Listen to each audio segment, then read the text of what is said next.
Hello, আজকে দেখাবো হচ্ছে পাতলা মাছের ঝোল। এটা যারা ডায়েট করছে তাদের জন্য খুব ভালো, কম তেল মশলা দিয়ে। তো ফার্স্ট আমি এখানে কাতলা মাছ নুন হলুদ মাখিয়ে নিয়েছি। কড়াইয়ে সর্ষের তেল দিয়ে আমি মাছগুলো একে একে ভেজে নিচ্ছি।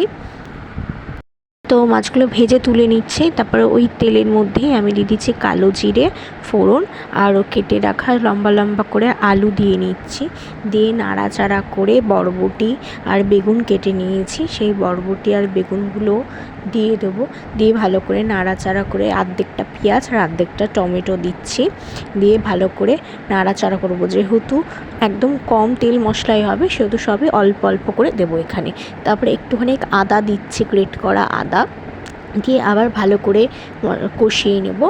এখানে কষানোটাই মেন, যেহেতু অল্প তেল মশলা পড়ছে সেহেতু এবার হলুদ গুঁড়ো দিচ্ছি, সামান্য একটু লঙ্কার গুঁড়ো, একটা কাঁচা লঙ্কা, 1 চামচ নুন দিয়ে ভালো করে কষিয়ে নেব। আর দিচ্ছি 1/2 চামচ জিরে গুঁড়ো। তো যেহেতু কষানোটাই মেন, নাহলে কাঁচা গন্ধ ছাড়বে। তারপর একটু জল দিয়ে আবার একটু ভালো করে কষিয়ে নিচ্ছি। তা ভালো করে কষিয়ে নেব। যখন তেলটা ছেড়ে যাবে তখন ভেজে রাখা মাছগুলো দিয়ে দেবো। তার আগে আমি জল দিয়ে দিচ্ছি, জলটা দিয়ে ফুটতে দেবো ঝোলটা। তারপর আলুটা সেদ্ধ হয়ে এলে ভেজে রাখা মাছগুলো দিয়ে দেবো, দিয়ে ঢেকে দেবো সেদ্ধ হওয়ার জন্য।